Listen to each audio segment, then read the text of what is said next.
terzo stralcio di vento, 100 km di vento in Veneto. La volta scorsa che abbiamo sentito diceva il Veneto sta rispettando tutto il programma, tutti i tempi, la tempistica. Le altre parti di questa ciclabile che va da Torino a Venezia come sono messi? No, con questo abbiamo l'ultimo pezzo e quindi tutti i cantieri sono sostanzialmente partiti, sia per la Vento che per l'Adriatica. Abbiamo avviato il primo e il secondo lotto a Rosolina venerdì, verranno realizzati. Di fatto manca delle 5 ciclovie la Venezia Trieste, dove dopo Pasqua a Jesolo l'avvio dei lavori, e poi un lotto della ciclovia del Garda alla Zise. Intermodalità è uno dei mantra che dice spesso in questi incontri, e quindi vuol dire bici con treno, bici con mare. Com'è il cronoprogramma di questo progetto?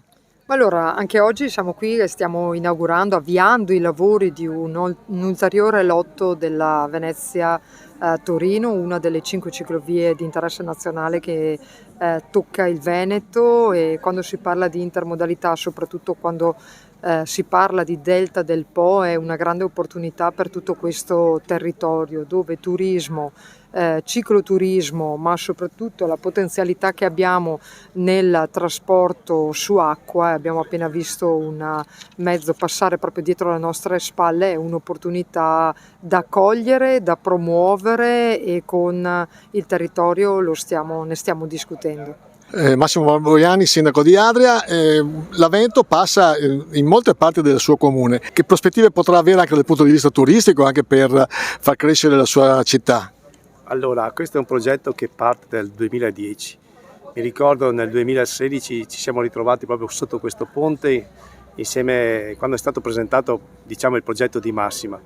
Ci ho creduto, ci hanno creduto anche quelli che mi hanno preceduto, come amministrazione parlo, perciò penso che sia un'opportunità da cogliere assolutamente. Poi per il tratto di Adria ci sarà una bretella che collegherà la stazione dei treni per questo scambio intermodale, su cui Adria sta investendo moltissimo. Già sono iniziati dei lavori in Viale Maddalena, perciò tutto, visto che i lavori saranno completati nel 2026, presuppone che ci sia un incremento turistico e di visitazione del nostro territorio. E Adria sempre di più Porta del Delta? Deve essere la Porta del Delta. Noi abbiamo una storia, abbiamo diciamo dei contenitori culturali molto importanti, penso al museo. Tra l'altro quest'anno verrà aperto anche il secondo stralcio del museo diocesano, il teatro comunale, le scuole come polo scolastico, perciò Adria si pone come Porta del Delta. Ecco, è sempre insistito su uno sviluppo green del nostro territorio, ha sempre detto che in questo sistema avremo una clientela, uno sviluppo importante proprio da questo punto di vista, con l'ecosostenibilità come focus importante. E questo è un altro tassello?